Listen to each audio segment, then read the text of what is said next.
How? How are you supposed to protect, provide, and even profess? How do you tell someone you love them when you don't have the love for yourself? When you look in the mirror and you don't like the person you're seeing? So, as someone living with epilepsy, those are the things you are going to face because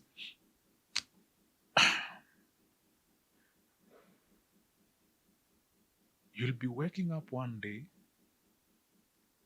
and you'll be thinking, this is the day that we make it. This is the day. I can feel it in my bones. And then just like that, boom, epilepsy humbles you down. And so it is very important for you to separate yourself. Be like, this is epilepsy and this is me as a man, as an individual. I'm not epilepsy. I'm not this.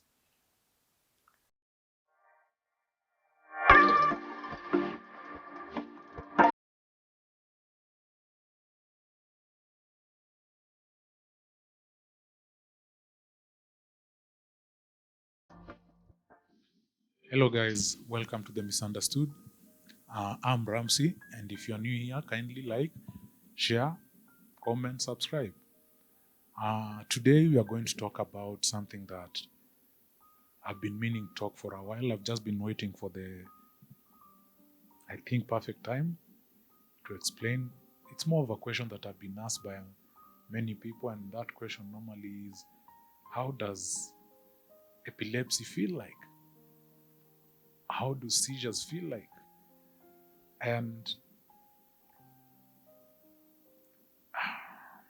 pardon me if I get emotional because this is not a particular subject that you can talk of with a smile on your face, no matter how you strong you wish to be.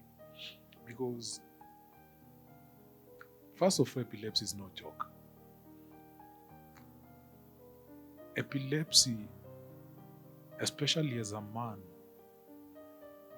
epilepsy is going to rob away your freedom as an individual. But today I just want to talk as a man.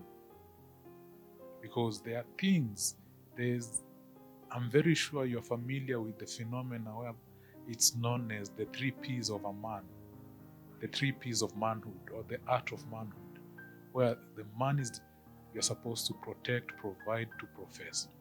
And I guarantee you, as a man living with epilepsy, you're going to be challenged. The 3 Ps are going to be challenged to the core, especially if you're the kind of man that subscribes to the gender roles that are set by the society.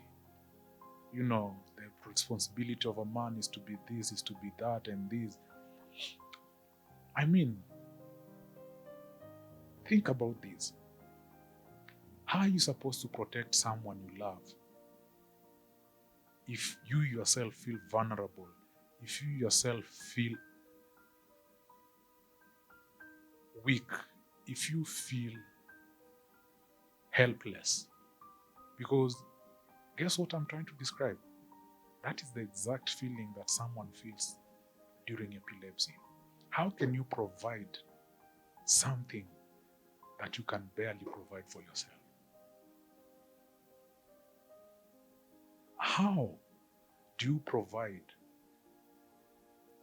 something that you're not sure even yourself have it?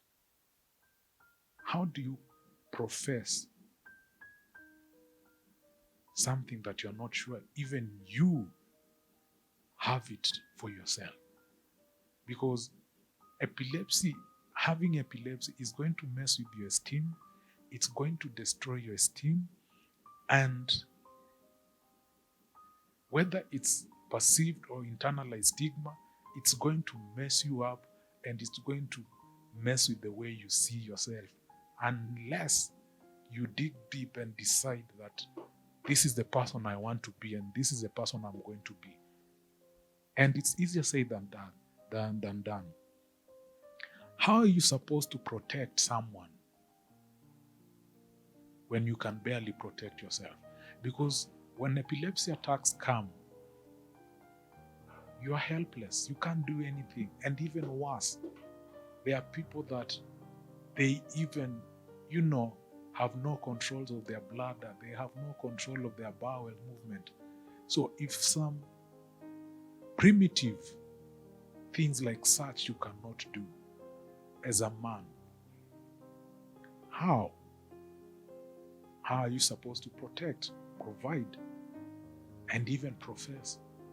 How do you tell someone you love them when you don't have the love for yourself? When you look in the mirror and you don't like the person you're seeing? So, as someone living with epilepsy, those are the things you are going to face, because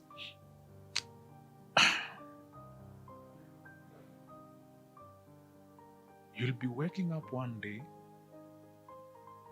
and you'll be thinking, this is the day that we make it. This is the day. I can feel it in my bones. And then just like that, boom, epilepsy humbles you down. And so it is very important for you to separate yourself. Be like, this is epilepsy and this is me as a man, as an individual. I'm not epilepsy. I'm not this. So the question is, how does epilepsy feel like? And before I even answer that question fully, may I just say that we have different forms of epilepsy that are caused differently. And if today I start mentioning them, we'll not finish. That's just something for another time. All I can tell you is that I can share my personal story on the way my seizures manifest and all that, and how it affects, and what triggers which behaviors and why. For me, I have two forms of epilepsy. One is my clonic seizures. Two is the generalized tonic-clonic seizures. My clonic seizures basically normally feel like you've been plugged into an electric socket, and involuntary body movement, you're jerking like this. So actually sometimes you might, if you're watching me, you might see a part of my body, twitching. And you're like, what is happening? There you go, like there. That involuntary movement was not me. That was just some clonic jerk. And sometimes they be so intense that I have no control over anything. I know where I am. I know I'm recording, but I have no control whatsoever about my movements. I cannot move forward. I cannot move. All I do is just jerk. And they are very, very frustrating because they render you helpless. And initially, that on its own used to be the way the seizures used to manifest with me. However, they turned out, as I grew older, they turned out to be aura. Basically, an aura is a telltale sign in people living with epilepsy that epilepsy is coming. So in other words, an aura is basically epilepsy telling you, hey, get your house in order, I'm coming. And it can be, to some people, it's a sense of smell, it can be deja vu, it can be a strong emotion. Like for me, it's normally strong emotion. As I was a child, every time I'll be overexcited, my mom will immediately tell me to go and sleep, take the precautions and all that, because she knew I'll be experiencing seizures. But ironically, as I grew older, instead of just happiness, it became anger. So anytime I'm about to get an attack, I'll feel this cloud of heavy emotion, anger, boiling, and it's like I'm possessed by something else. And suddenly the myoclonic jerk starts experiencing. Remember, auras are also, in some cases, are forms of seizures, partial seizures. They are not just as strong as the generalized seizures. So what normally happens for me is that I get that, I start jerking, and then I feel my heart is heavy. I feel like I'm in a dark cloud. I feel like I'm in a dark space. I cannot even explain. It's like a villain, those villains you see in the movie. And I'm not even exaggerating. And even my tone changes. When I experience this aura, especially when I have no control of my environment, they tend to send me to the places where I'm not supposed to be. Like, let's say you are seated in the house. Something will tell you, just go to the balcony. And remember, keyword I said, an aura is the telltale sign that the main seizure is about to come. So imagine what might happen to you if you go to the balcony. There's one case where I was found, luckily we were celebrating my mom's birthday, and I experienced an aura and I was sleeping. That's the funny thing. Perfect environment for you having an attack. The mattress, everything, you're protected basically. And then suddenly I wake up and something just tells me, go to the washroom. And when I went to the washroom, I got the generalized tonic-clonic seizures, which basically they are those convulsive seizures where kifafa, kuanguka, kukauka. And for me, they are normally so intense. I remember that particular time later, because when it happens, when generalized seizures happen, you don't remember anything. I remember my mom telling me that they found me choking on my puke. At that particular time, I even could not control my bladder. And it's one of the reasons why I think that experience struck the fear of God in my mom. And until today, she's never even comfortable with the idea of me living alone. So she doesn't like the fact that she's proud of me for living alone, but again, she doesn't like the fact that I live alone. So tonic-clonic, an aura comes, and then for me, and then tonic-clonic seizures happen. And for me, the attack itself is not even much of an issue. But what happens after the attack, it's where the problem is. You see, like this shoulder, my left shoulder, I cannot rotate it to 360. Right? Because there's a pre-existing injury rather, as a result of the seizures. Because every time I get an attack, that is the affected side. And I even twisted that at some point. And that's why they did an X-ray and they found a pre-existing condition. So after the attack, now that's where, for me, I hate the most. I don't know how to explain. I've never drank in my life, so I don't know if that's how hangover feels like. Multiply 10x it or 100x it. But first of all, your tongue is swollen, your mouth is sore, you have wounds, you're bleeding gums, and then your joints are fatigued because of muscles, the wear and tear during the seizures, because that rigidity, that pulling. And for me to be able to be functional again, it normally takes me 3 weeks to 1 month. And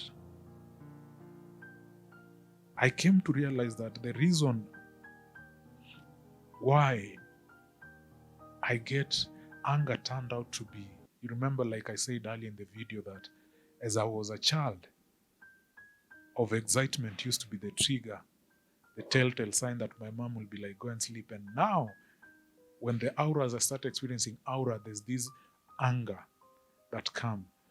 Is because, and I came to realize, thanks to, I think, going to therapy, I guess that also helped, is that I came to realize it's for my need to control the environment that I'm in. And so when I get these, I start experiencing the auras, let's say in public places, and I'm like, deep down, I'm like, of all the places you could choose to have an attack, this is the place you chose. And so it's like I get mad at myself, but again, I'm not mad at myself, I'm mad at the seizures. So I feel like I normally, at that particular time, I feel like I let myself down despite knowing the truth that that is not the case, that this is something that is beyond me. This is not me controlling it. So emotionally, it's very draining. So it's for me the need to be in control of my environment, the need to look like I have my life figured out, like I have everything under control. Because remember, I grew up battling stigma. I grew up battling people telling me that I have no control whatsoever, that I'm not enough. And so it's like it cemented this idea that I need to show people that I'm more than capable of dealing with things. So when I start experiencing this aura, like epilepsy is my Achilles heel, my moments of weakness. It is when I'm the most vulnerable. Anyone can do anything to me. Even I can do the most harm to myself. You can come punch me. I'm the most defenseless and helpless at that particular time. And I'm forced to rely on other people for help. And if my history is anything to count by, there's nothing for free. There's a price you pay anytime people give you something, when people help you. That is the analogy. It's something I've been trying to unlearn. But what I'm trying to let you in is that so that you can understand that my psychology at that particular time,